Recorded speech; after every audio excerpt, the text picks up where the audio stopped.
That's a great look, Alan.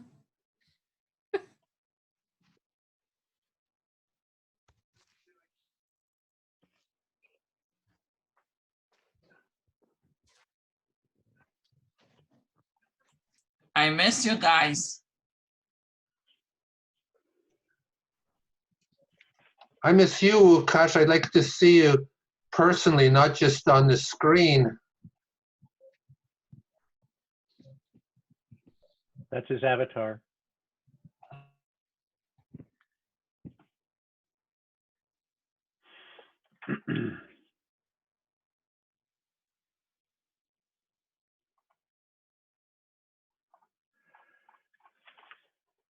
Okay, well, welcome everybody, and hope everyone's doing well. Here we are in the entering the 12th month of this pandemic. I was thinking about, I guess it was the last time we had a meeting at UTM was in early March, so it won't be long until we hit the 1-year anniversary of that. Tonight, we have a full program. We have 5 presenters, and I'd first like to introduce Simon to give us a talk on the Apollo 14 postal history. Simon, you want to tell us all about the postal history of Apollo 14 that just ended 50 years ago, about 2 or 3 days ago, I think. All right.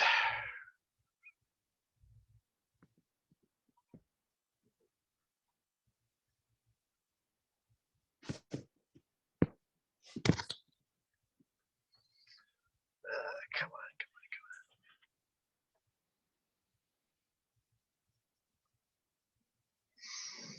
Okay, Apollo 14, as told by postal history. Now, one caveat here is that the Apollo 14 followed Apollo 13, and a lot of the cachet makers got sort of disheartened because they had lost money in preparing all of the covers they were going to do for Apollo 13. So the number of covers that were produced during the Apollo 14 flight was significantly less than those that were produced prior to this. Also, at the same time, people were losing interest in the space program as getting space covers. So there was actually less produced as well for that reason. However, after Apollo 14, it picked up again, and actually, as we get to the end of the program, there's actually quite a lot of extra material floating around. So let's go with this. We have a few covers to show you. So the first one is launch of Apollo 14 on January 31st. And there it shows Kitty Hawk and Antares, and the Shepard, Rusa, and Mitchell as the astronauts. And it was launched at 4 p.m. Eastern Standard Time. Now, because I only have a few covers, I'm also showing the inserts that were provided inside the covers to give you a bit of info on what the cover was about. So this is the launch complex. It sort of shows you some of the buildings and the layout of the crawlerway that takes the Apollo or the Saturn launch vehicle to either launch pad A or launch pad B. This launch used launch pad A. The next event that's celebrated is the landing. So Apollo, or the lunar lander, touched down on February 5th. And that was at 4:18 in the morning. So again, I remember. Yep. 4:18 in the morning. 4:18 in the morning, yeah, bright and early. And it has, of course, they use this cover maker used the moon landing Apollo 11 stamp put on a cover, and the insert for this one was the landing site, which was the same site that was going to be where Apollo 13 was going to land, but 14 took its place. And this shows the intended spacewalks, because as Randy explained to us on the mission briefing that he did 2 weeks ago, they didn't quite make it to the edge of the cone crater. So as I said, this is what was planned. Remember, these were inserted shortly after the covers were made, so obviously the details of the actual EVAs would not be available for a few days.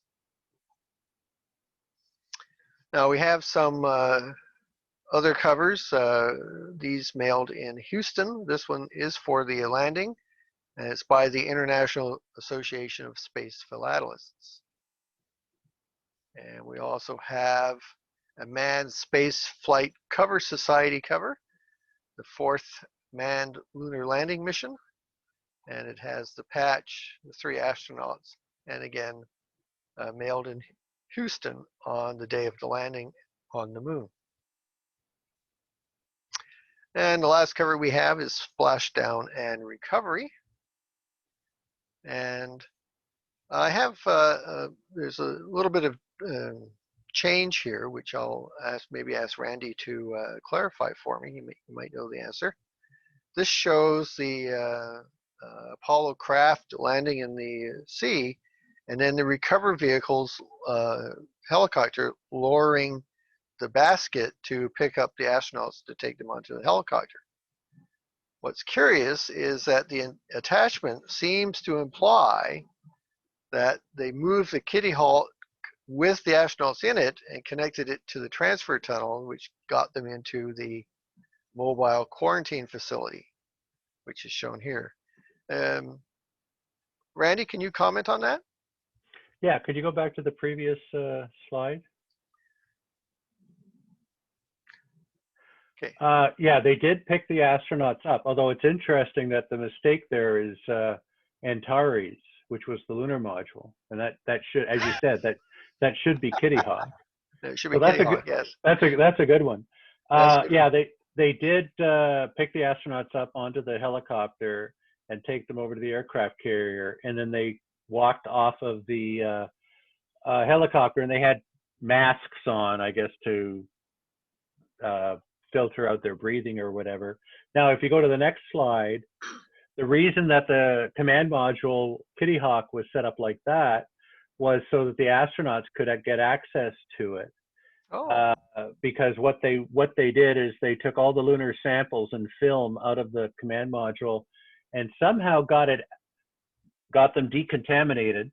You know, I don't know how they decontaminated for lunar bugs that they didn't know what the lunar bugs were. So how do you decontaminate? But anyway, they somehow flew the samples and the film off of the aircraft carrier on a plane, and they arrived in Houston the next day, and the astronauts took 2 or 3 days to get. I think they landed on the 9th, and I read today that today's the 50th anniversary that they returned back to Houston. So, but that's cool. I've never seen that kind of diagram before. That's kind of neat. Yep. Yeah, and I think that's it. Thank you very much. Again, Great. Thank you. Not too many covers. No, that's right. Could you tell us a little bit about covers, Simon? And you mentioned cachets or whatever. What like a cover is just an envelope, which is to depict a certain event. What are philatelists interested in? Are they interested in where something is stamped and how it's stamped? I remember in 2017, David Foote was telling me that there were so many of these covers for the solar eclipse stamped in all different sites along the eclipse itself. Is that something that maybe we should consider trying to do in 2024? Yeah, people, obviously, wherever you observe an eclipse, people would try to mail eclipse covers that either they have prepared themselves or that they have bought from a vendor, and then send it back to friends to celebrate the event. That's what these covers are, what's called event covers, because they celebrate an event that's occurring. When a stamp is first issued and you put a brand new stamp the first day it's out, that's called a first day cover. That's the first day that that stamp could be used for its purpose of mailing an envelope. So there are first day covers, there is event covers, there's celebration covers. So the covers that are made today to celebrate Apollo 14, and they're created today, they have events of today, and they're mailed today, that would be a 50th anniversary cover. And the Soviets were great for this. I mean, about every 5 years they did a Gagarin cover. I don't know if they still do, but it was going up and well into the 80s and probably even into the 90s. So covers are meant to celebrate something either, and for ordinary postal history, if you're studying the way a letter traveled from point A to point B, then it can just be a regular everyday cover. There's nothing special about it other than it's got a from address and a to address and a stamp, and probably a number of cancels on it to tell you what happened to it. And that's where you study how things moved, or the routing and rates used to take a cover from point A to point B. So again, working with covers in philately, you can get into quite a bit of different areas of study. So for the Apollo covers, that's event covers. We're talking about covers that were produced when something happened. So the launch, the landing, and the recovery. Now, I didn't see that you mentioned that it launched at 4 o'clock. Was that on a postal cover? Yeah, that was marked on the cover. You want me to bring it up again? Yeah, please do, because they were delayed 45 minutes. They were supposed to launch at 3:15. But a thunderstorm delayed them 45 minutes. So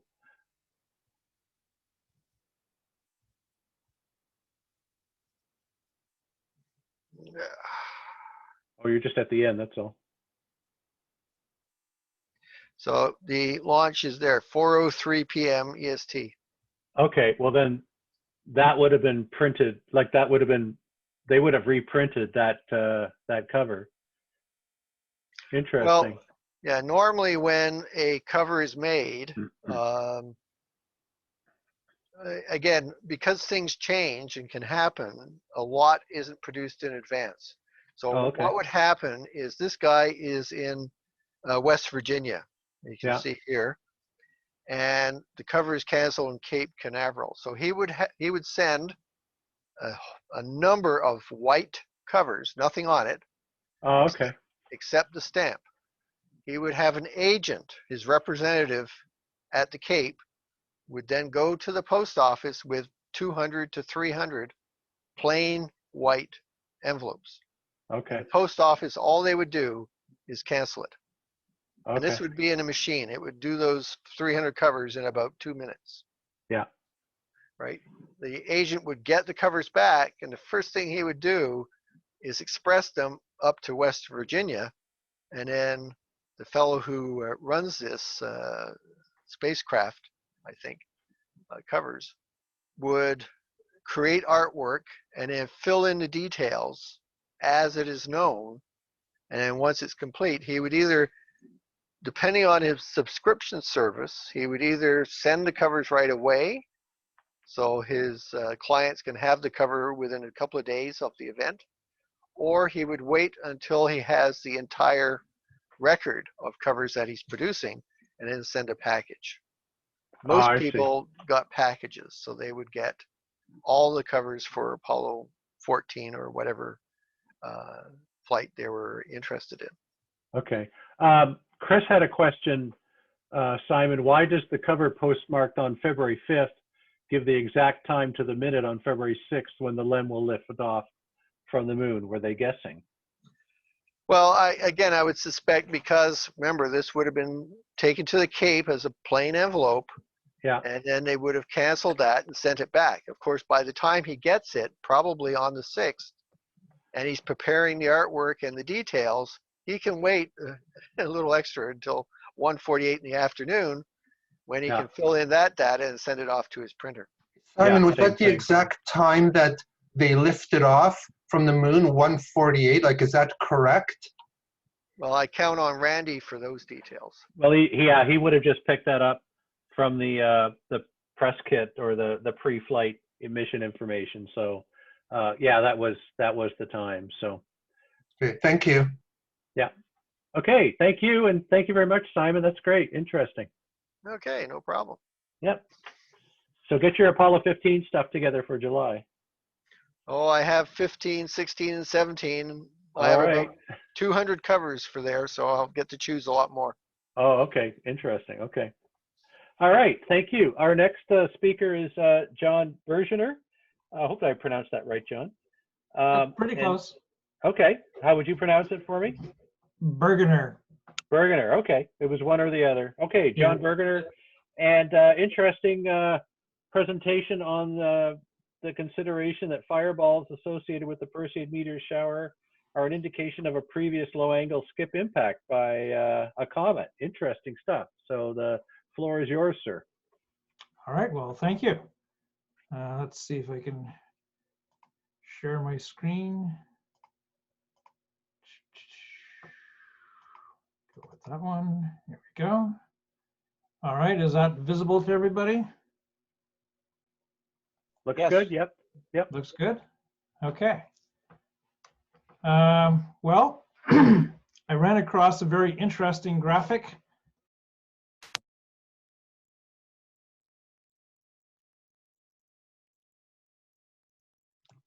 I lost sound.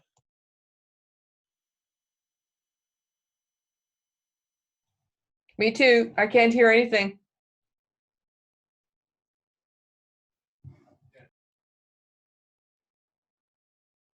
I can hear anything as well. John, are you there? Perhaps he's pausing for effect. Okay, let's give John a second to come back.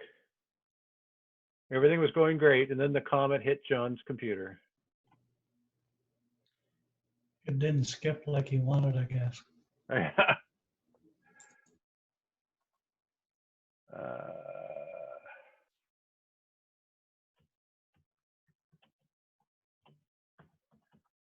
It looks like he probably lost his connection. Yeah, he's left the building. Okay, let's give John a chance to come back. And Swapna, are you in a position where you can give your talk?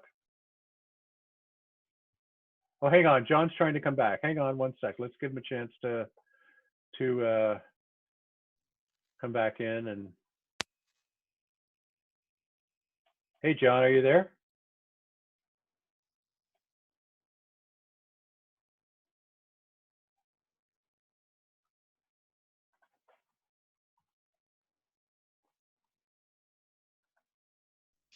You may be using Starlink.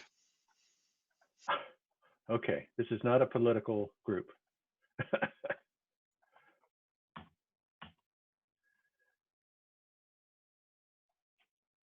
Okay, I think I'm going to give John a chance to try to sort out his technical problem. So can I call on Swapna to... John is back online now. Just, yeah. Oh, okay. John, are you there?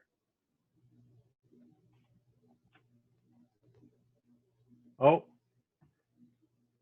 Oh, he's rebooting. Okay. Yeah, I can go. Hang on a sec. Okay. Okay. Okay. I'm gonna ask John to stand by. And Swapna, if you're ready to go. Yeah, Why don't you- absolutely. Yeah. Why don't you take the floor? And Swapna has a great topic. It's her visit to a trip to the Canada-France-Hawaii telescope, which I'm sure many people here have had the opportunity. and we're certainly hoping to go there one day.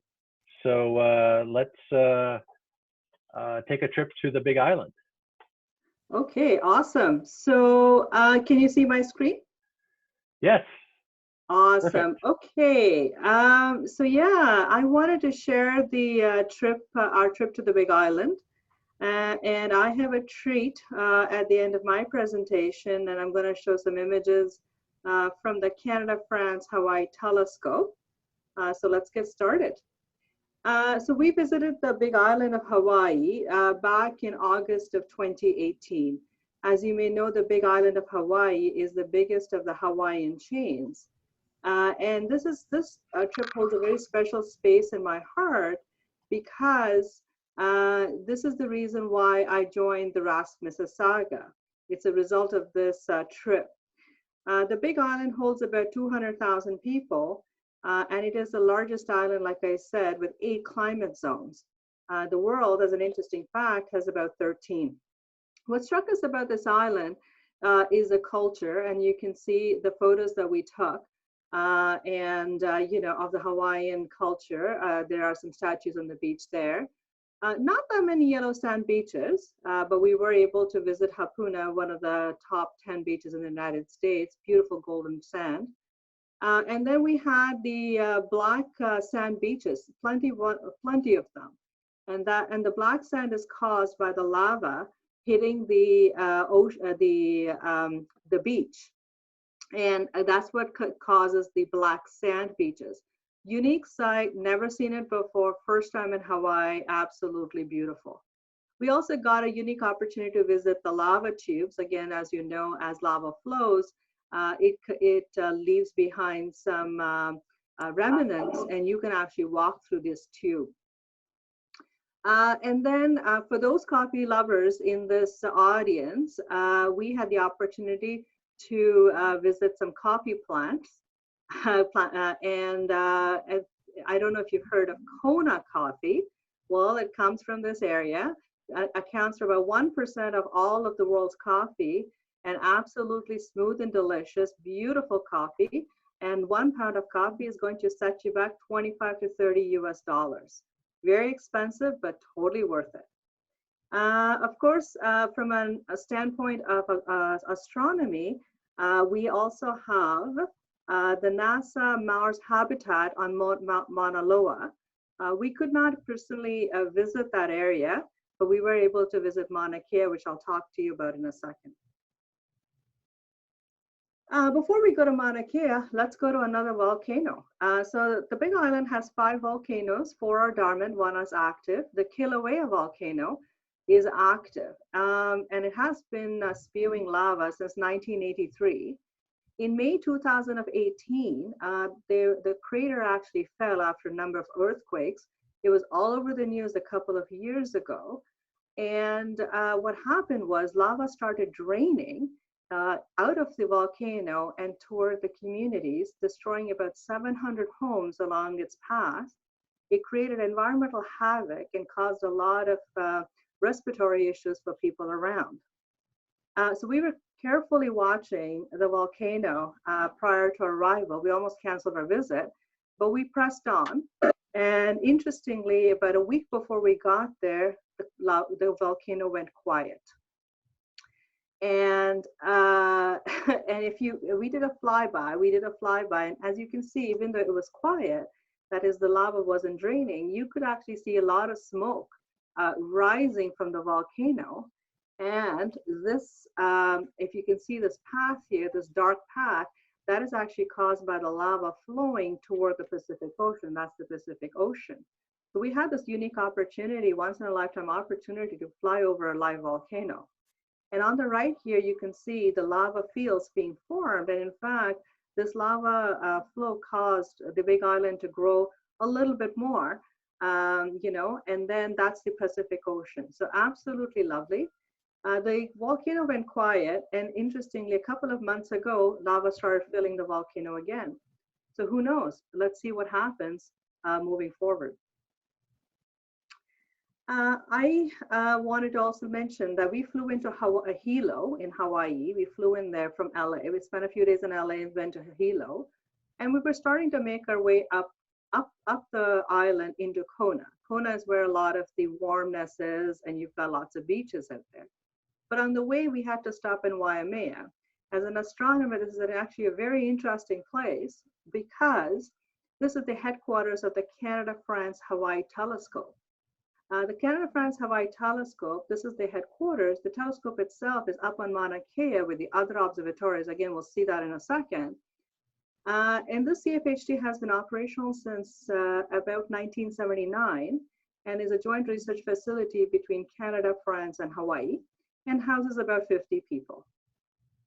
For those World War II buffs that are in our audience today, I wanted to also mention that this headquarters is only less than a mile away from Camp Tarawa, which was the site of tents that house soldiers training for the war. Today, it's an open field with a plaque in front of it, and we were fortunate enough to have passed and spent a bit of time in there. So Mauna Kea, we did a one-day visit up to Mauna Kea from Kona. And Mauna Kea, interesting fact, and this is our picture driving up toward the mountain, that's the mountain up there, is actually the tallest mountain on the planet. And you may wonder, why is that? Shouldn't it be Mount Everest? It should be, except Mauna Kea is actually physically 3,000 feet taller than Mount Everest. And it stands, and the reason it's not considered the tallest, because half the mountain is actually under the ocean. So it's an ocean mountain that rises up 14,000 feet above sea level. Sorry, okay. And then from there, we went over to the Visitors Information Center. And this station here, you can see the clouds. So when we were having lunch up there, and then we actually saw, look at the cloud level, it's well below us. The Visitors Information Center is great for outreach. It's about 90 to 100 feet above sea level, so about halfway there. To get to the summit where the telescopes are, you actually have to spend a half hour to 45 minutes in this area to acclimatize yourself before you continue on your journey to the summit. So if you ever want to get to those telescopes, the world famous telescopes, you actually need to spend a half hour, 45 minutes in here. They have a great outreach program, and on a nice day, like we did that day, they have telescopes out. So that particular day, they had a solar telescope out. In the evening, they bring out your regular telescope, and astronomers are on site to give you some information about the stars, etc. Over here, I had to add this picture in. We saw the silver sword plant, which is actually almost extinct in the planet and grows, it's a very rare species. And one of the areas that it grows in is Mauna Kea, and there's very few plants left on the planet. So we were lucky to have seen this in the wild. On a clear day, which we did not have, and I'll tell you in a minute why that was, the Milky Way is actually seen like this from Mauna Kea. Not my picture, but I wish we had seen it. And I'll tell you in a minute why we didn't see that. So the reason we didn't see and could not get to the summit is because a hurricane approached that day. So hurricanes are not a common phenomenon in Hawaii. However, Hurricane Lane hit that night, and you can see I took a screenshot of the warnings we were getting from the Canadian High Commission in the United States, and it was to avoid all non-essential travel, and our blue sky turned very, very cloudy, hence couldn't see many stars at all, actually pretty much none, from the beautiful Hawaiian mountain. However, the sunlight was so pretty, and this is the sunset, all turning pink. We actually had prepared, remember I mentioned those 8 climate zones? Well, we took beachwear, and we took our toques and our gloves, had hot chocolate because it was freezing cold as the night approached up on the mountain. So if you ever go into the mountain, make sure you bring your winter clothes with you because you're gonna need it.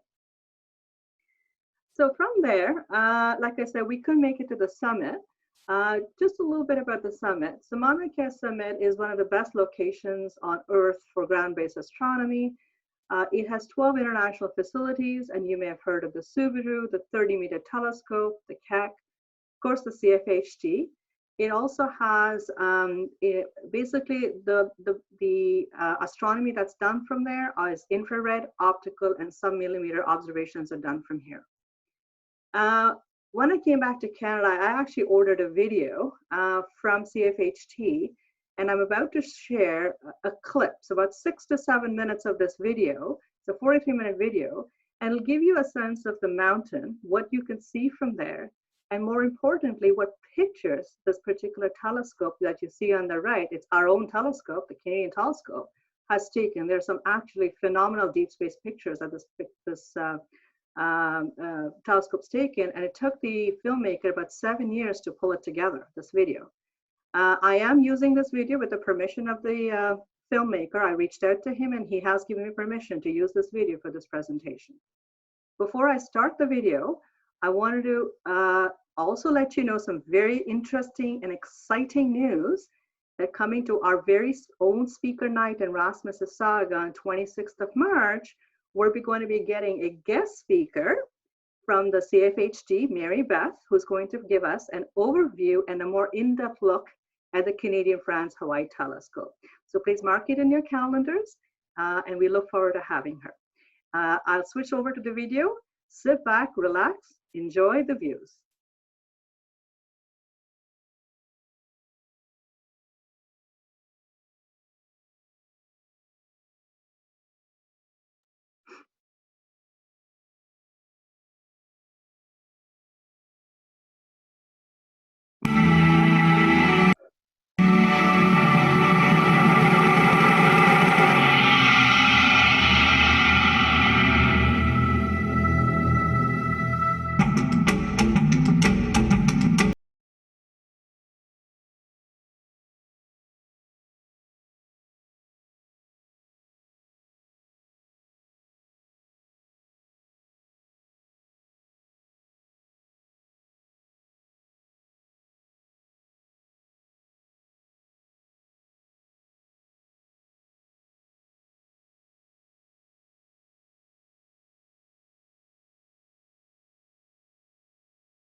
And that's it.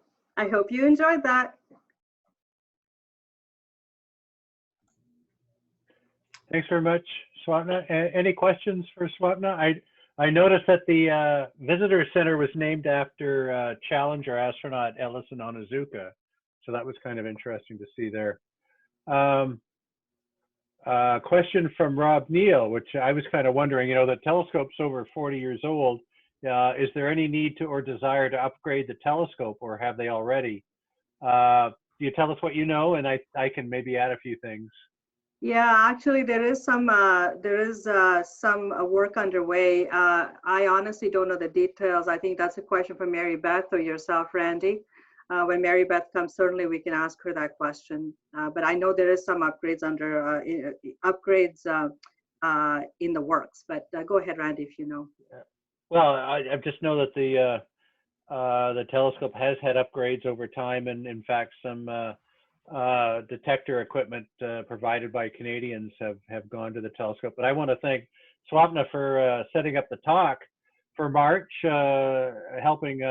She's on the program committee and helping me set up talks, and very quickly set up this talk from the public outreach coordinator for the CFHT. So I'm looking forward to that very much.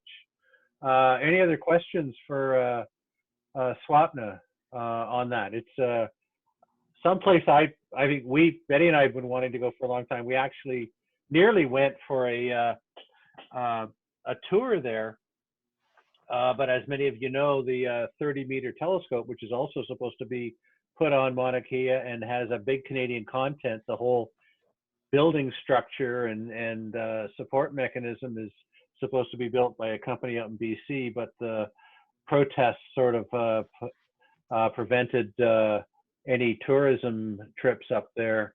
And hopefully, I'm not sure the latest on the 30-meter telescope, but I'm hearing that things are beginning to just slowly move in the right direction. So hopefully we can get out there sometime and see it.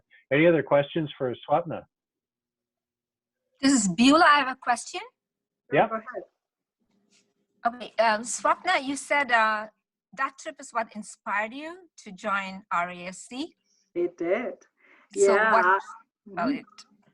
How What's did that? that evolve?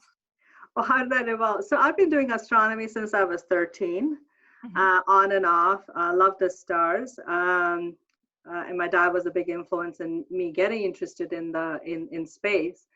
The reason I fell in love and I wanted to pursue, and I actively looked for a center when I came back, is because I felt like I was on a different planet on that island. I mean, that's why you've got the Mars habitat.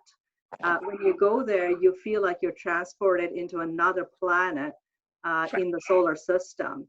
And me being always fascinated with space, it re-energized my interest in astronomy, and I actively looked for RASC and came upon Mississauga. So I got super lucky. I will never turn back. Good. I got lucky because you got interested, and it is a marvelous talk. And I loved the way you talked about the 8 climate zones, and you presented that in comparison to what's the worldwide number. So details like that are very important, and yeah, wonderful. Thank you. Thank you. Thank you very much, Swapna. I think one thing that's interesting is there was a big total solar eclipse visible in July 1991 that went through Baja, Mexico, and the Mexico proper and Central America, and it went right through Mauna Kea. And if you go back and see that some of those large telescopes were actually used to observe the total solar eclipse. So that was a once in many lifetimes probably opportunity for that mountain. So again, thanks very much, Swapna. And we'll move back to John Burgener. John, are you ready to try for Act 2? Well, hopefully you can hear me this time. I've got you, yeah. Okay. The floor is yours. My apologies. My microphone simply died, and I had to unplug, replug, reboot, swear at it a bit, you know.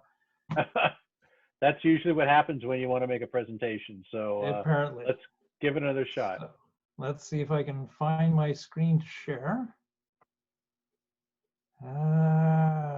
Let's see. That's odd. Portion of the screen. Oh, well, everything was working before. Let's try again. Share screen, basic. All right. It doesn't want to show me my options for sharing the screen. That's odd. Yeah, no problem earlier.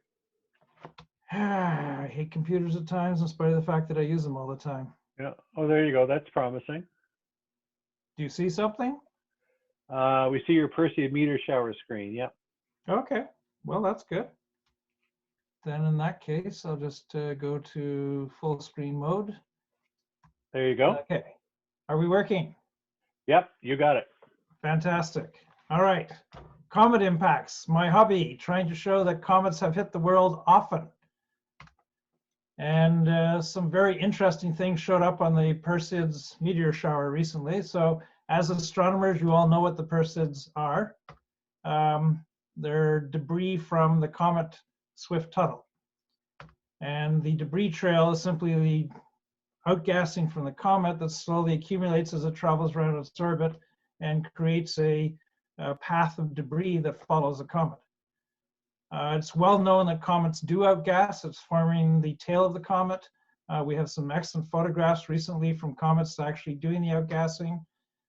This close up here, you can see some very large particles. So your meteor showers come from various sized particles that come off the debris trail.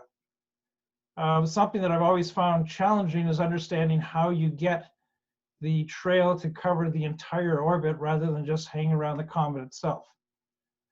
So I wrote a program to demonstrate debris coming off a comet and filling out the entire path. So here we are at moment 1 in this program, and as it travels around, it's slowly spitting out little bits of debris. And as it continues traveling around, these little bits of debris go much faster, much slower, and spread out. And after about 10 orbits, you actually start getting a full trail. After 50 orbits, you've got a full trail. And after 200 orbits, or a measly 26,000 years for Swift-Tuttle, you really do have, wherever you pass through this trail, there's always something spit off by the comet. One of the main features is a very narrow range. They stay close to the comet. They come in closer to each other as they get near the sun, and then they spread out a bit. But the range is not very great. It's pretty close to the comet's path.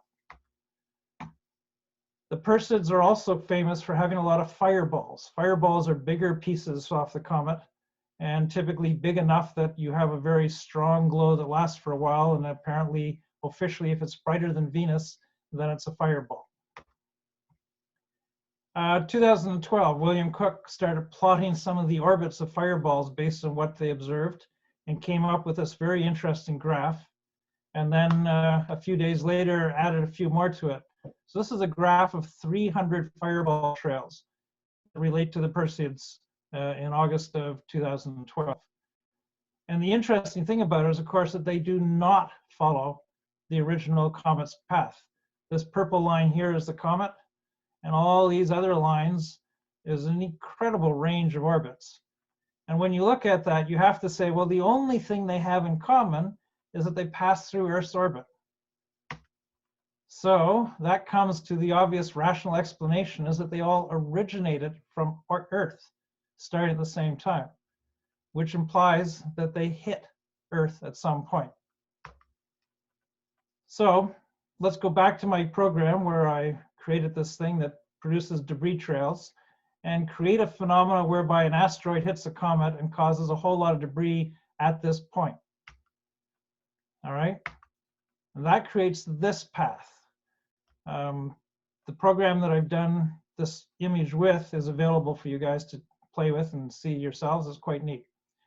A much, much wider range of orbits based upon an impact right here of a tiny asteroid into the comet, causing a whole lot of particles to spread away from it. So that's kind of approaching what the William Cook orbit list showed, but it's still limited and still primarily on the comet's path. So just some details as to what that path is based on. 70,000 points in the computer program, starting from a 300-kilometer diameter around the comet and traveling randomly in all directions from 0 to 1,000 kilometers an hour. Reasonable numbers to consider something that hits something. But the basic point is that the resulting orbits do cover a much wider range than just a simple debris trail from outgassing, but they're not enough to show that image that William Cook had. And in spite of that, what you're looking at is a single event with a wide range of velocities, and that's pretty much what an impact is. So John Burgener theory is that Swift-Tuttle at some point came along, hit the Earth, and kept going. There's the comet down there, still moving, with a whole lot of debris following it, forming thousands of different orbits. Generally speaking, if an impact occurs, you get this big explosion, and a big explosion forms a circular pattern. So almost all craters on Earth are pure circles. Minor variations, but generally speaking, a perfect circle.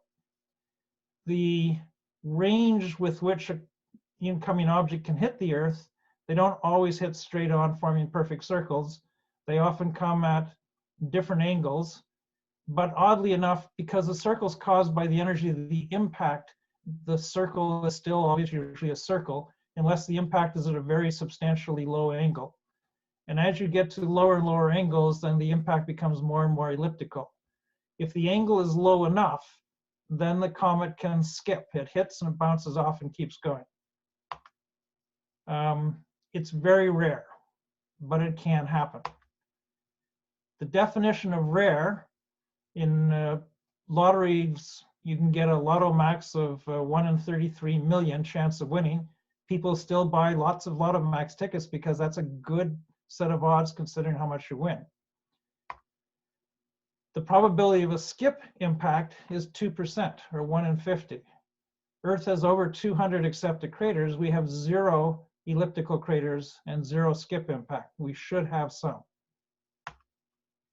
Here's one on Mars, a fairly well-known, unusual feature as its class, but basically it's a skipped impact, where the meteor started here, traveled across here, and continued off, or comet or asteroid, whatever it is it hit, leaving an explosive but long, skinny path. Oddly enough, if you look at Lake Michigan, I look at Lake Michigan as a whole, and you take away the water, it doesn't look like a lake, it looks like a crater. And you line up in the blue outline here, the 20-meter depth contour. The shallow stuff doesn't count so much, that's erosion. And you overlay with the red line here, which is almost identical, the Orcus Patera outline. And you compare the two, you see that they're virtually the same image. Oddly enough, they're virtually the same depth to width and height. In other words, if Orcus Patera is a skipped impact, so is Lake Michigan, or at least Lake Michigan could be. Then you ask the question, is it even possible for something like this to happen? Well, I was able to get permission to play with iSail software, which is being used as a very good calculation of what happens when one object impacts into another one. iSail is being used extensively in things like evaluating Chicxulub and trying to determine the angle of the impact by the asteroid that caused the Chicxulub crater. And it's used for a lot of other impact-related things. I asked the question, could you do a low-angle impact on Earth and end up with a crater and also still have the comet continue on? And did a whole bunch of simulations, and indeed the answer is yes. iSail says that you can hit the Earth, still have a significant part of the comet continue on, leave a crater and do a whole lot of splashing. Disadvantage of iSail is it's very slow. This image took about 2 months of calculation time on a very fast computer. And it's also too low resolution. The particle sizes on this are 30 kilometers by 30 kilometers by 30 kilometers. So they're pretty big particles. So again, I wrote this little program that allows you to see smaller things happening. Here's the path of swift Tuttle as it's approaching the Earth, getting closer, closer, hitting the Earth and exploding, creating this kind of an image. When I'm done the main presentation, I'll show you the program because this happens in real time. You can see it happening very comfortably while you watch. It's kind of neat. But it also shows this huge amount of debris. The different colors here, the blue colors in there are things below escape velocity. The red colors are above escape velocity, and the yellow colors are dramatically above the escape velocity. But the comet survives in part. Some of the comet is broken up in the debris. A lot of debris splashes onto the planet, but most of it goes off into space at above escape velocity. And if you then plot the orbits here, you get this pattern. This is a small set of the orbits because there's thousands of them, but this shows the kind of range you get. There's this big empty space here where there's no orbits, and that's where the escape velocity is higher than the speed of the object coming off Earth, so they simply don't go into orbit, they crash back to the planet. Above escape velocity, they go out and form orbits, everything you can imagine from basically the orbit of Earth out to Uranus and Neptune and so on. So the same basic pattern as exactly what the fireball orbits show. Just bounce between those, lots of range. There's Saturn, there's Jupiter's orbit, here's Jupiter's orbit, there's Saturn's orbit. It's exactly the same kind of pattern. So, does this impact concept fit other evidence? Well, yes, it does. First off, if you look in detail at the shape of Lake Michigan, it fits some very nice ellipses. And there's also a smooth section in Lake Superior that fits an ellipse. And they just happen to all be in the same line, as though it was one object that broke apart and hit in a few different spots. You have rougher areas here, and that's glacial stuff. But these nice, beautiful ovals are really hard to explain with a glacier. Orcus Patera has this rim, which is about 1 kilometer in height and extends around most of it. When Lake Michigan was hit, it would have had 2 to 3 kilometers of ice on top of it during the end of the ice age, and the rim would have been in ice and would melt as the ice melts.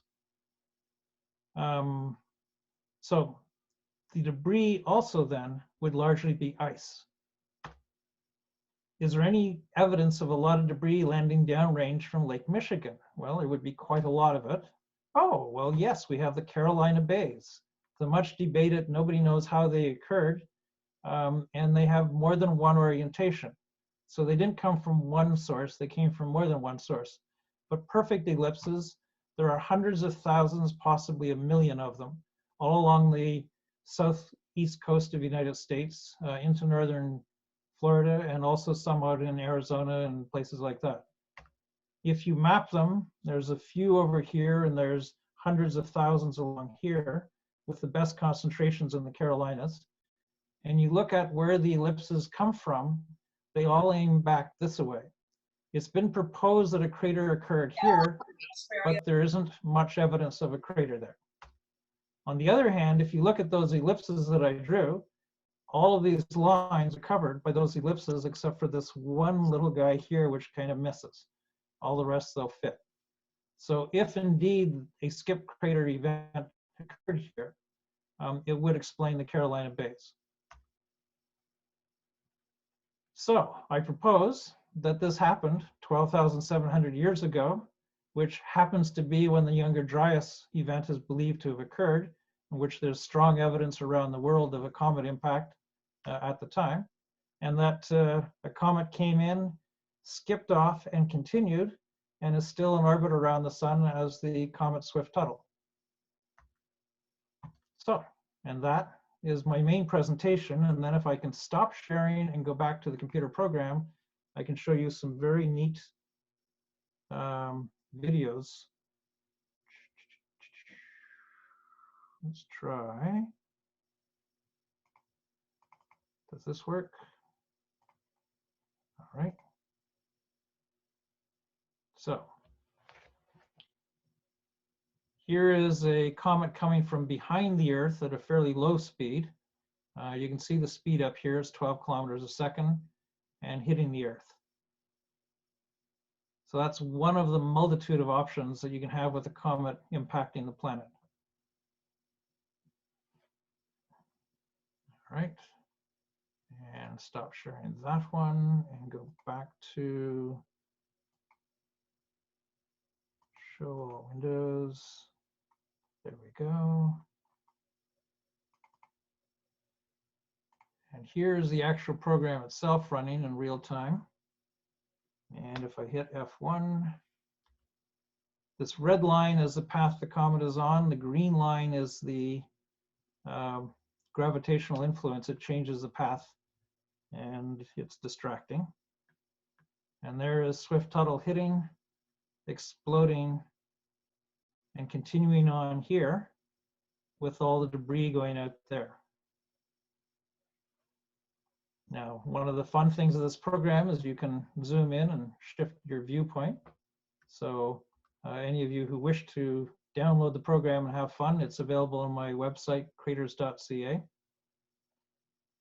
And if I hit a different key, here is a comet going around the sun outgassing. And it starts as just a little thing, but you can see some of the little particles coming off of it. And over time, they spread out. We'll just do one orbit because it takes a while. But you can see the spread is normal, starts off as a reasonably even distribution. But the gravitational pull in the guys over here versus the guys over there is dramatically different in terms of what you end up with as an orbiting situation. So these guys are going to be pulled around the sun long before the ones back here. And it's that effect spread over many orbits that creates the outgassing and the debris trail.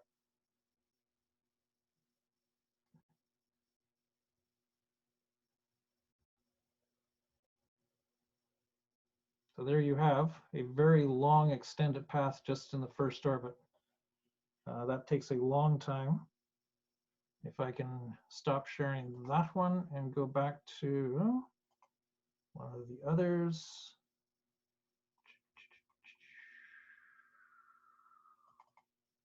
Is that it? Nope.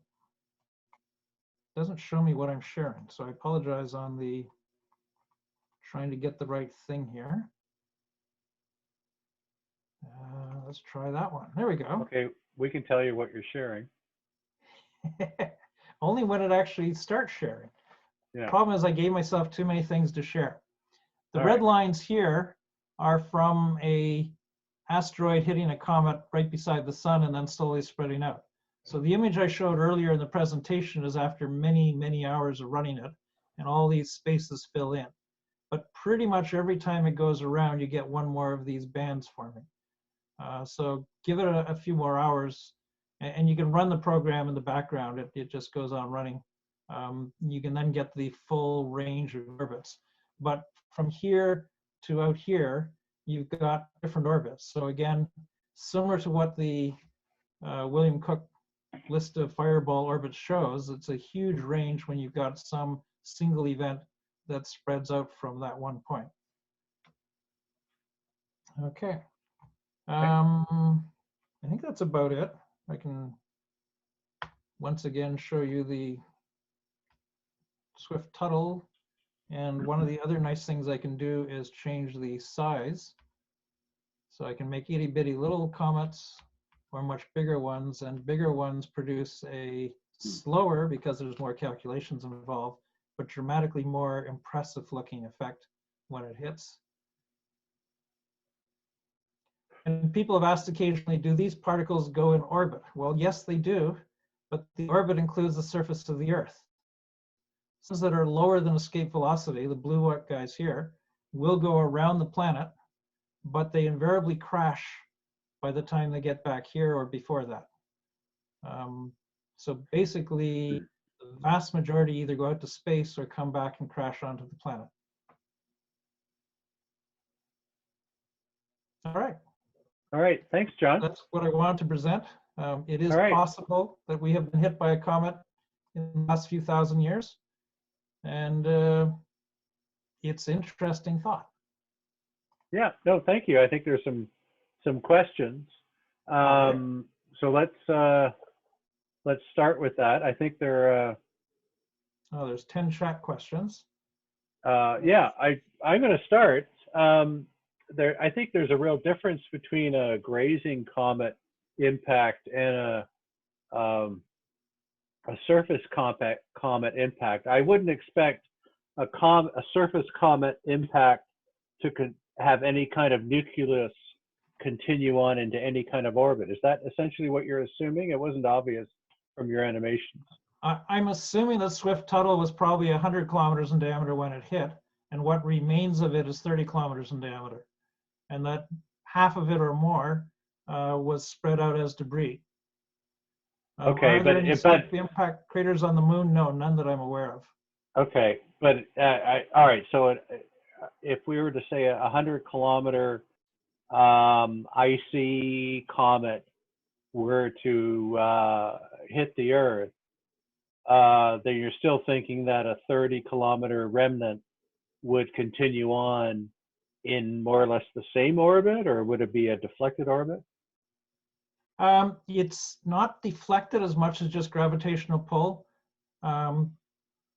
as the comet is, I think you can see, approaching the planet, it's going to curve around. Yep. Right? Depending on speed and orientation and closeness and all the rest of it. But when it hits, the part that hits stays, and the part that doesn't hit keeps going. And the part that doesn't hit doesn't really know that the other half of it did hit. Okay. And are we assuming that atmospheric conditions for an object that size are negligible? Very negligible. A couple of kilometers of atmosphere means nothing to something 100 kilometers across. Okay. Okay.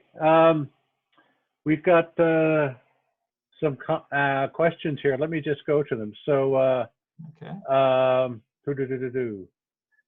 does Alan says, does the software allow for the effects of atmospheric resistance? I think we just answered that. No, it does Will not. it be negligible? Totally ignore atmosphere. Yeah. So forget the atmosphere. Okay. Chris asks, why are there 5 ellipses in Lake Superior? Were there 5 impacts? One piece approaching the planet will tend to break into portions, and the lowest portion will hit first, the next portion hit later, and so on. So I anticipate it was one body coming, but with different parts hitting at different moments. The time difference between Lake Superior and southern Lake Michigan would be in the order of a few seconds. So you're not looking at a piece separating and traveling for an hour and then hitting, as for instance, the Shoemaker-Levy comet when it hit Jupiter. It came close to Jupiter, broke up, and then a year or two later came back and hit. This one here is approaching Earth, breaking a little bit as it comes in, and bits and pieces hitting at different seconds as it passes by. Okay. Larissa asks, any skip impact craters on the moon? I can think of the Pickering doublet crater. Or you think of anything else? Skip impact craters on the moon? I'm not aware of any skip impact craters. Are they Messier? I think they're Messier, actually. Yeah. I'd have to look up. Yeah, there are a couple, but again, it's all atmosphere is not impacting it, but it's not the atmosphere, it's the hardness of the rocks. When you have a very low impact like that, the scar is very minor on a hard rock and much more noticeable when you have a soft material. Yeah. Oddly enough, a soft material of soft rock is still soft relative to a comet passing by, but you're more likely to get a bounce off the moon than you are to get a drag across the surface. Yeah. All right. So with the Lake Superior event, are we talking about Lake Superior being created 12,000 years ago? Part of it. There's a lot of glacial striations in large parts of Lake Superior. Those are old and may well be several glacial events back. But the circular, elliptical part in the center of Lake Superior, I propose, is about 12,700 years ago. And Lake Michigan almost entirely 12,700 years ago. Okay. Ron McNaughton asks, any evidence that Swift-Tuttle rotates faster than any other comets? I have no idea. I don't think anyone's been able to get close enough to measure that. Okay. Ron, are you thinking that maybe because of the effect of the impact that would increase? Ron, can you unmute and maybe comment? Yes, that's what I was thinking of. Okay. Yeah, it's really difficult to identify the rotation rate of a comet unless you're getting kind of close. But yeah, that's a good question. I wonder. I would love to get on a rocket, fly out to Swift-Tuttle and take a close look. If anyone wants to volunteer, it would only be about $10 billion. Well, that's probably something we can support with the Mississauga Center. So I appreciate that. Certainly we can do the $10. It's just the billion part that's hard. Well, the membership fees might increase a little bit, but that's fine because we're interested in science. Keith asks, any evidence in the lake bed of Lake Michigan pressure fractures, removal of sediments? Yes and no. Lake Michigan was assumed to be an empty hole carved out by glaciers at the end of the Ice Age. And almost all the sediments in Lake Michigan, Lake Erie, Lake Ontario, and even parts of Lake Huron and Georgian Bay are all since the Ice Age. So removal of sediments, well, yeah, but not quite a clear proof of a comet impact because the glaciers did that too.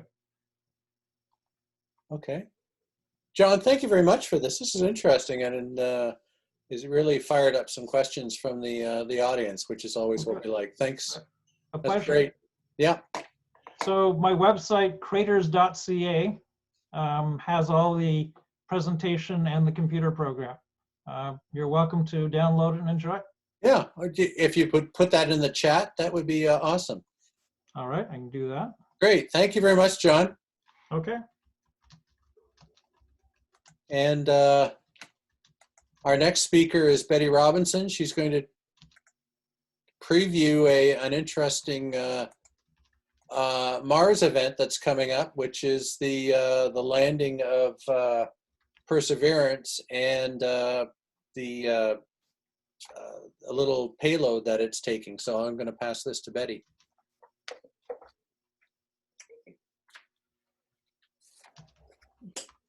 What do I do? Oh. Hi, everybody. I got really interested in this Mars rover that's coming up next week. It's going to land next week. One of the there are a few reasons. It's going to be doing a lot of experiments, like looking for microbial life and other things. And one interesting thing is it's going to be collecting samples like you see here in this slide. It's going to be collecting core samples, and then it's going to leave them somewhere, and then in a few years there will be a NASA ESA mission, hopefully, for someone to come by and pick it up and take them home to Earth. But what's really got me intrigued was that Perseverance is carrying a helicopter in it as luggage, or in its belly. So I got to thinking, well, how do you fly a helicopter on Mars? The atmosphere is only 1% as dense as our atmosphere. And I know you need a lot of air for lift. So I got really curious about that. So I looked into a little bit about the helicopter. So this is it to scale. I assume just after it has been unloaded by Perseverance. It's an artist illustration, of course. It doesn't have its blades extended, but it's only about 0.5 meter high. And it weighs less than 2 kilograms, 1.8 kilograms. And it's just going to be doing test flights. It's not going to be doing any experiments at all. It has absolutely nothing to do with what Perseverance is going to do. And I think NASA just hopes that it can just do a 90-second flight a day. And that's all they're hoping for within 30 days. And if they can just get one flight, I think they'll be happy. Because that's all they're doing is just testing the possibility to see if they can have aircraft on another planet. And of course, that opens the doors to exploration, because then you can go fly up craggy hills like Sharp Hills or icy hills where you can't send a rover and collect different data. So it's going to be really interesting. So how does this work? So it seems to all come down to the blades.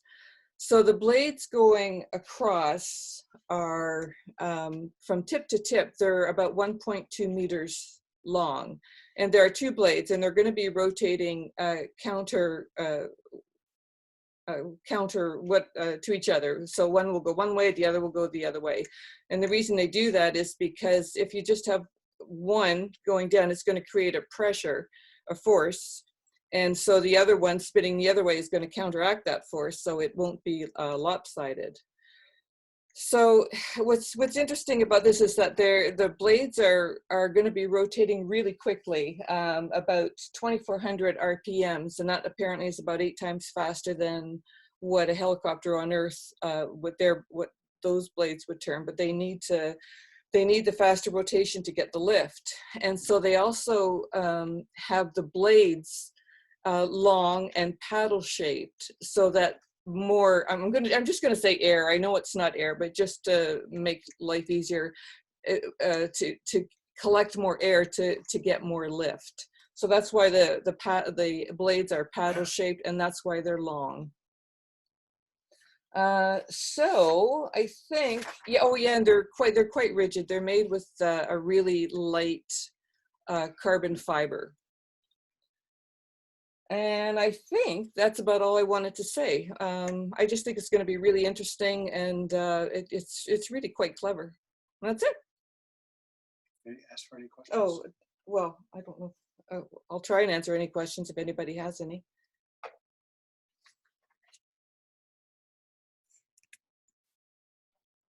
Any questions for Betty? Okay, excellent.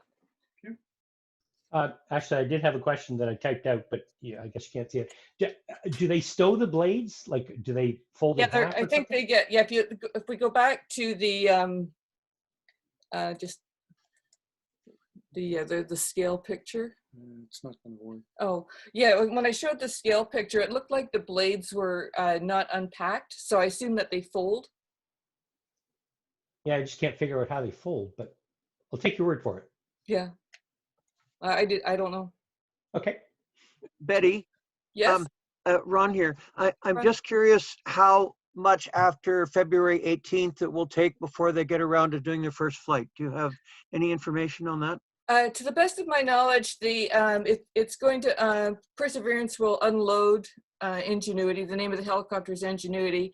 Then it'll back away. And I think the first test is really for Ingenuity to get through the night, because it's like -90 at Jezero Crater, where it's where Perseverance is going to land.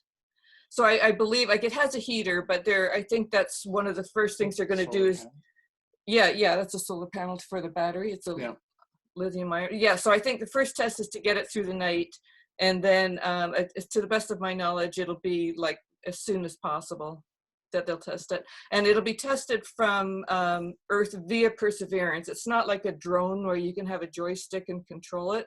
It's going to have to be given, like, the initial start will come from Earth through Perseverance, but it's pretty autonomous. It has its own program, and yeah, it's obviously because of the time difference and getting a signal to and from Mars, they can't control it like a drone. Did you say Perseverance is going to image it as it flies?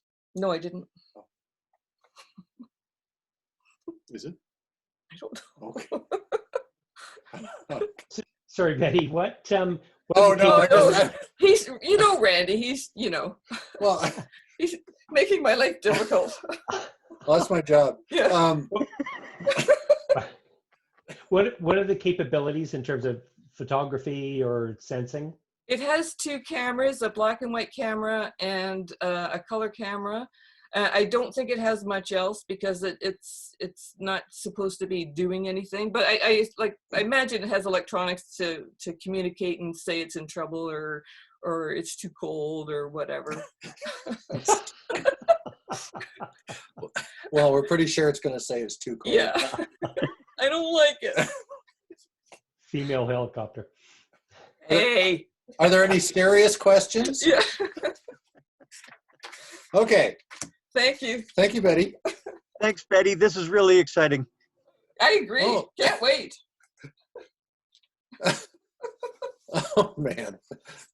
No, I thought there was something that said that Perseverance is, when it flies, it's actually going to image it as it flies. That's all. But yeah, it's definitely a technical demonstration, just like some of the other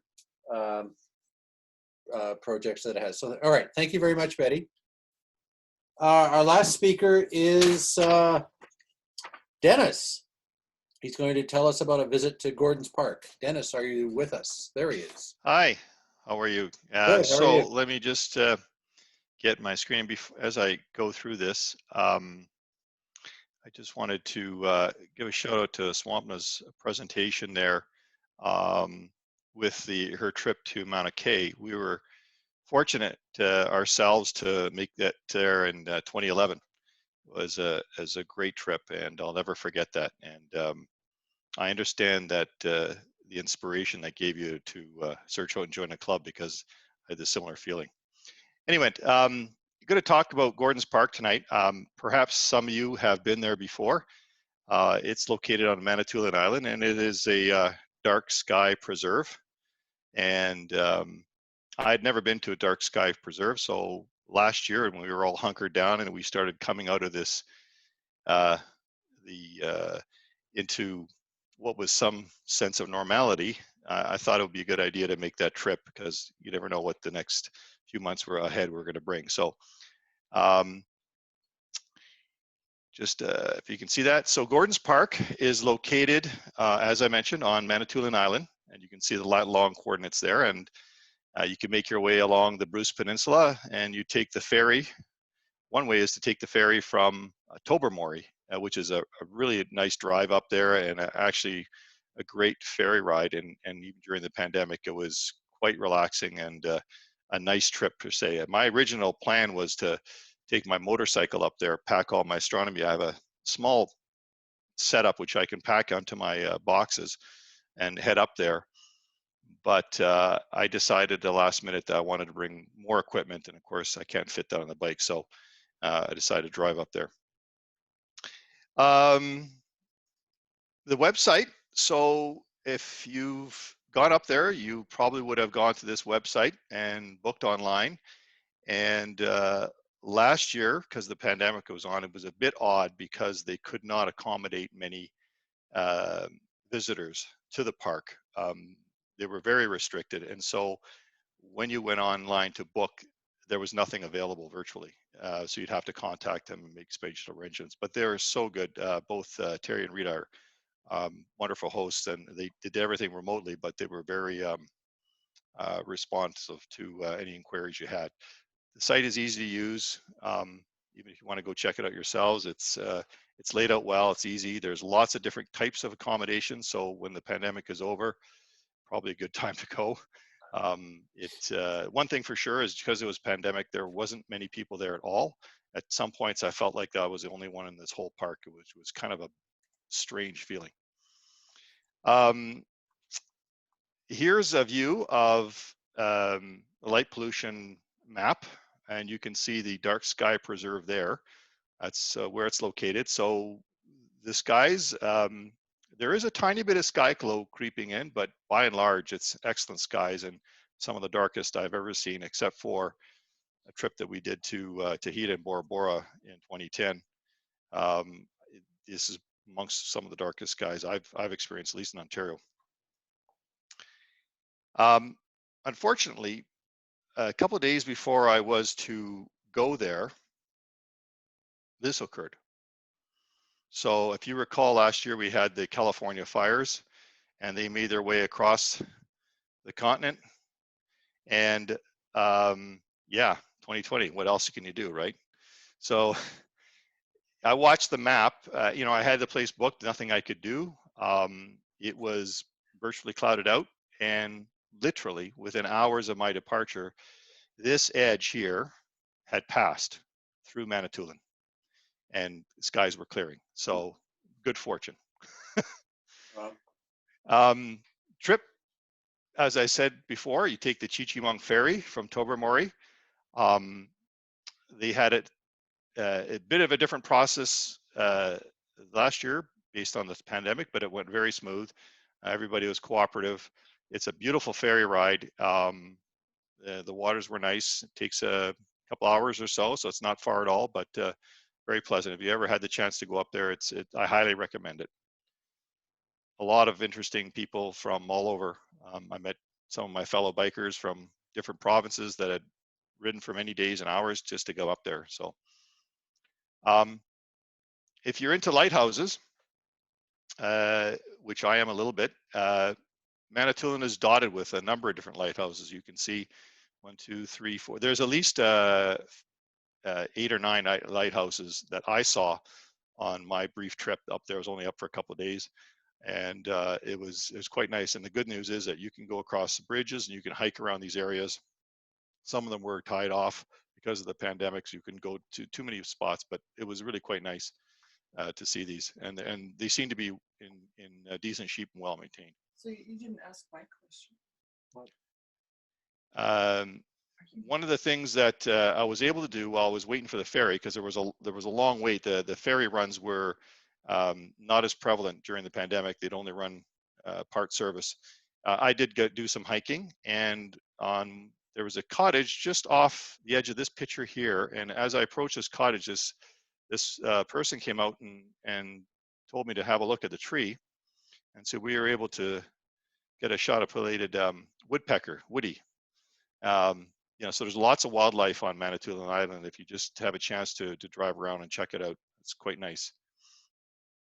So this is Gordon's Park. It's about a 15-minute drive from the ferry docks, and it's well laid out, easy to find. When I went there, there was literally no one around. I just got on my cell phone, made a phone call, got the directions and information about where I need to go. I'd never been there before, so you know, I downloaded a map and away I went. I got some pictures to show you about the interior. I was allowed to go inside. I was the only one there to go inside, but I was allowed to go inside, and it's quite nice inside. There's a little bit of a museum and things like that. So when you go inside the center, you're greeted with this as you go through the side door. So there's a nice display on. They run a number of programs at Gordon's Park throughout the year with regards to astronomy.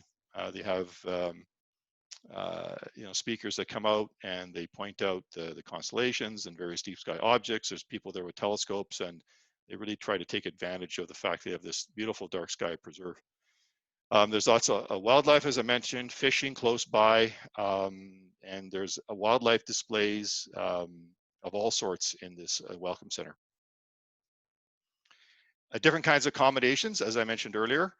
You can see on the lower right there, you can, if you want, rent a teepee and try a very traditional style of camping. I didn't have a teepee, but I talked to some folks that did, and they seemed to enjoy the experience. And the top right is a group of riders that came from, they're actually visiting from Japan, interesting enough, during a pandemic. I don't know how they did that, but they were there, and they had their bikes, and I chatted with them as well. It's quite nice. The park is fairly large, so you can see nice clear skies. Just lucked out with regards to these the wildfires and the effects in the atmosphere. But the park is quite large, so if you want, you can take a 6 or 7 kilometer hike around the park on various trails. Although I have to warn you, the map is terrible. It's very easy to get lost. I think I went around in circles 4 times before I found out where I was really going. But in any event, it's a beautiful park. There's lots of different ponds in there. At the time of year I was at was in mid-September, so the leaves were starting to change color. It was quite nice. The only thing is the accommodations. The only thing that was available was one tent site and this cabin. Everything else, the bunkie was being used, which is in the main dark sky preserve. This is just off to the edge of the dark sky preserve. Everything else, they couldn't rent because of restrictions. So I was, you know, this will actually comfortably fit about 5 people. So if you want to have a group at some time, visit there. I highly recommend it. It's there's propane gas in there, no electricity, no running water, but if you have battery or you can cook things on a stove, there's gas in there, and of course there's a wood burning stove, which will keep you warm at night. So it's, and again, this is just right off the edge of the dark sky preserve itself.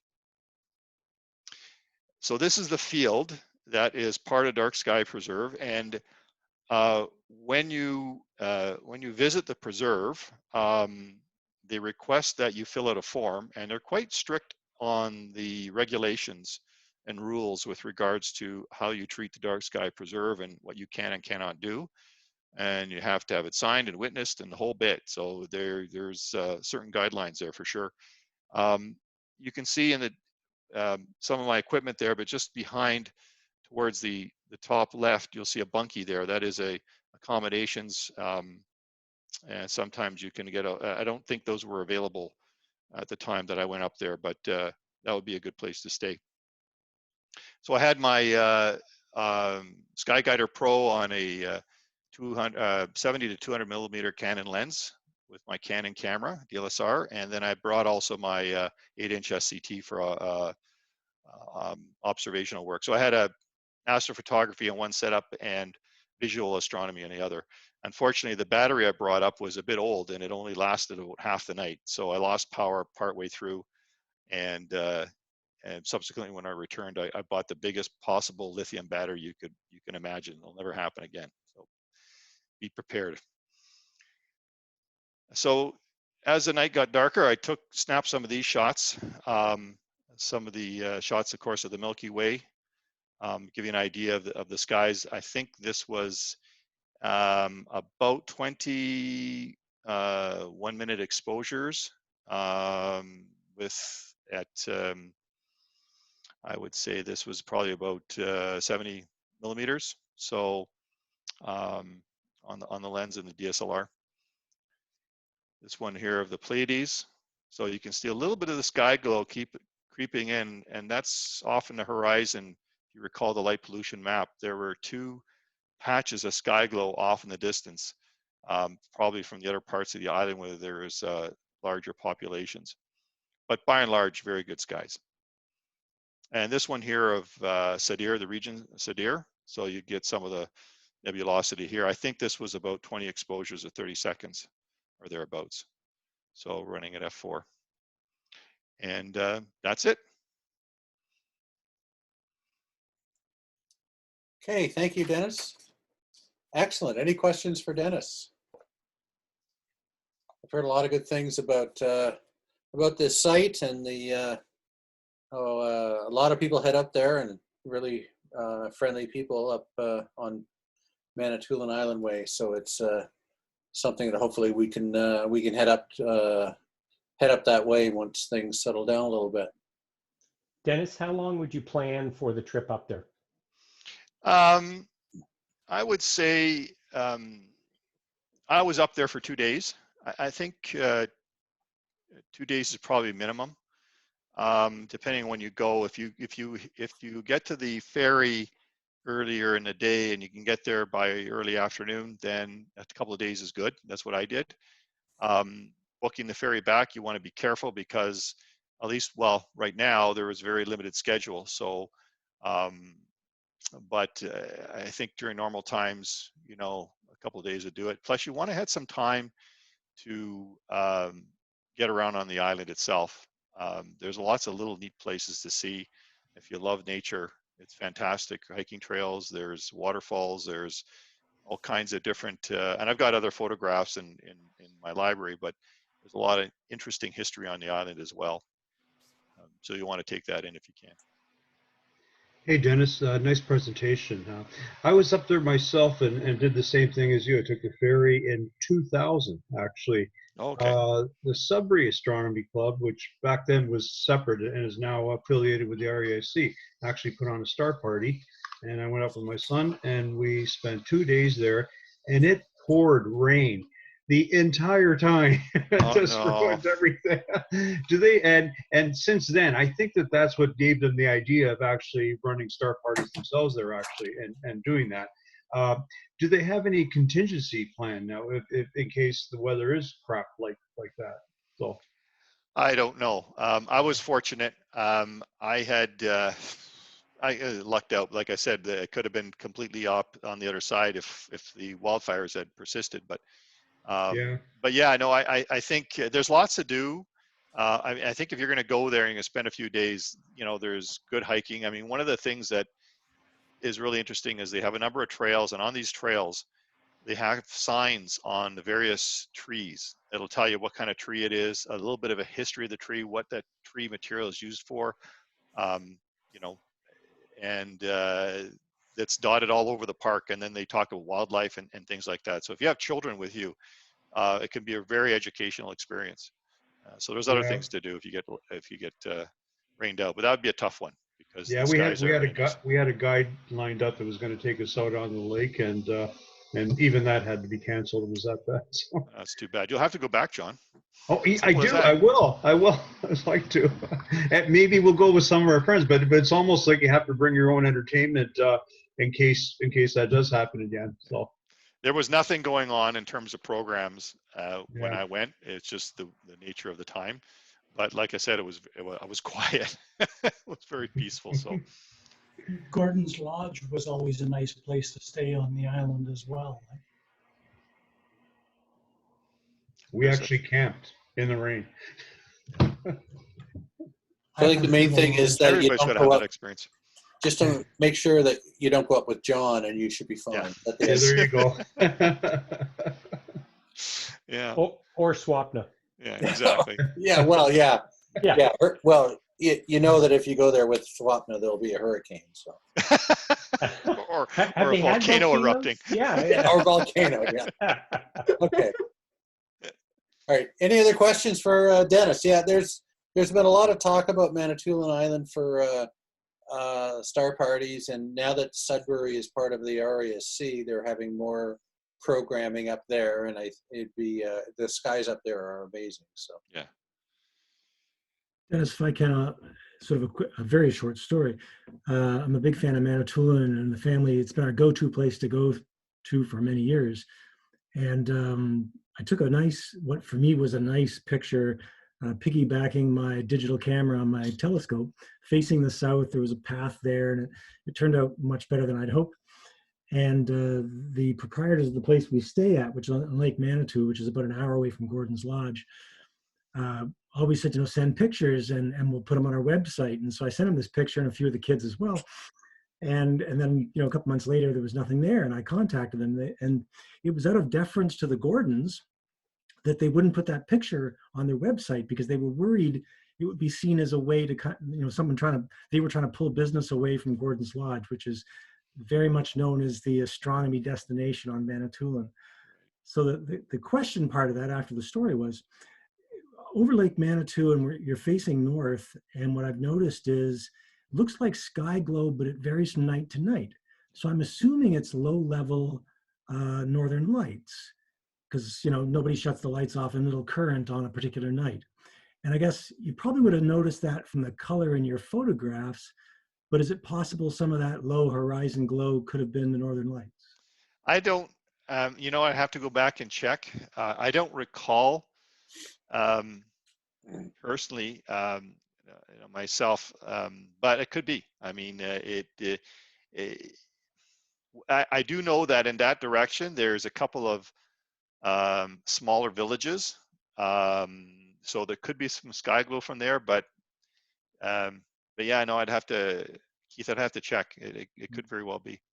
yeah, and Dennis, that Pleiades shot, it's on the ecliptic, and zodiacal light can Absolutely creep up. So yeah, surprisingly sometimes. Yeah, no, that's absolutely true.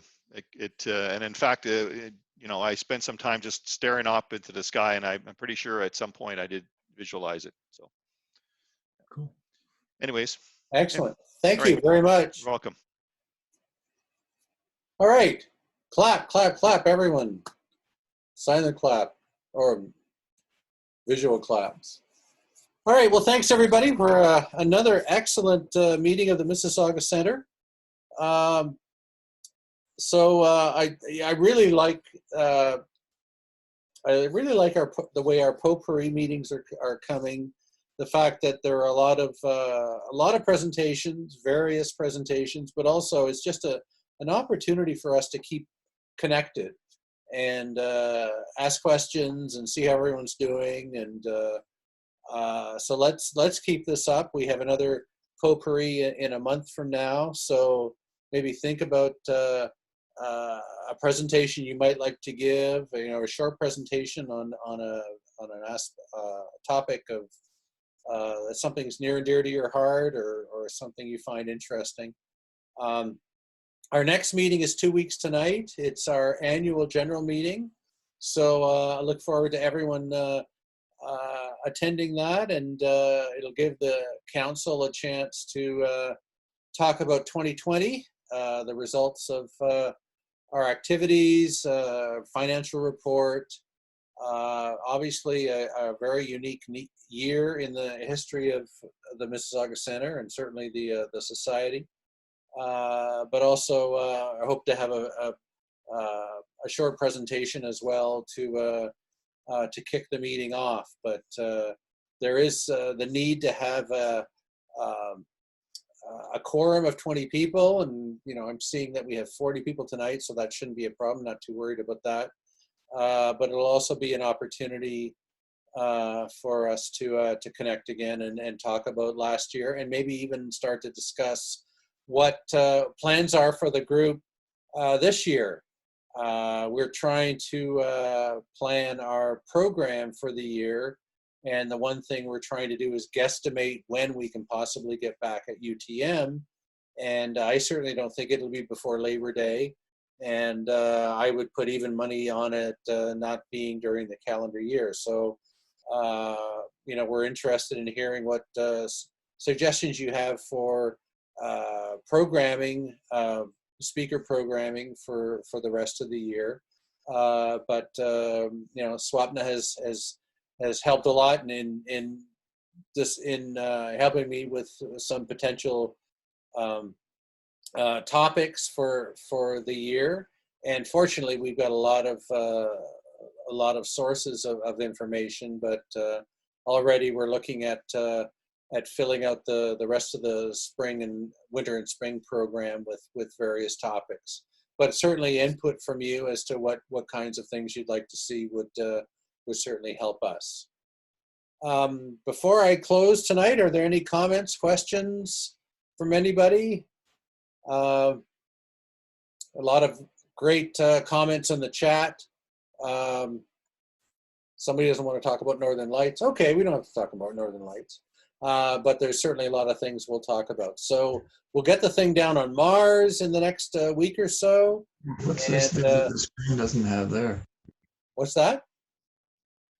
Sorry, Randy. Question? You got a moment? Yeah, sure. It's Eric Gunter here. I'm here with my dad, Paul. You probably remember us. Hi, Eric. Hi, Paul. Yeah. Yeah. I have a question. Is Simon still on online? Simon. Simon, are you still with us? Yeah, I'm here. Okay. Hey, Simon, it's Eric from Park Homebrew, of course, as well, right? Oh, right. Yes. Hi, Eric. Yeah. Hey, question for you. This isn't really a philatelic question, but when I was looking at some of those inserts that were in with the covers, I noticed something curious that is kind of almost the opposite of what we have today. They had isolation quarters for the astronauts coming back from the moon.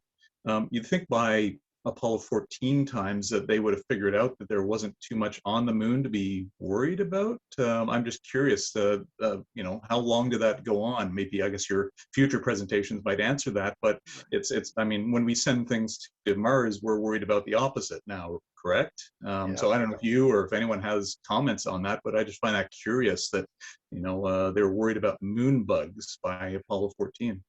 Yeah, well, one thing that Randy talked about 2 weeks ago when he did the full presentation on Apollo 14 is that this was the last mission where they did the isolation lab. Ah, okay, all right. Well, that was it. That's the last cover that we'll ever have the isolation lab. Yeah.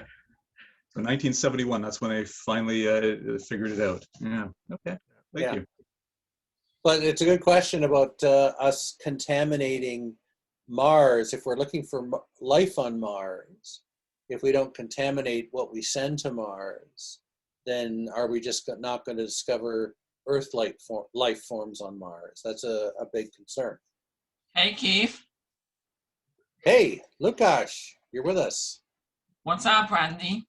Hey, I'm good. All right, Lukash and everybody, I think it's time to sign off. Thanks, everybody, for a great meeting. And we'll see you in 2 weeks. But let's keep the communications going on our email list. And I will clap and thumbs up to everybody and wish you all to take care, everybody. And we're slowly moving out of the lockdowns, which is really great. So we'll see you in a couple weeks. Okay. Take care. Bye. Bye. Thank you. Thank you.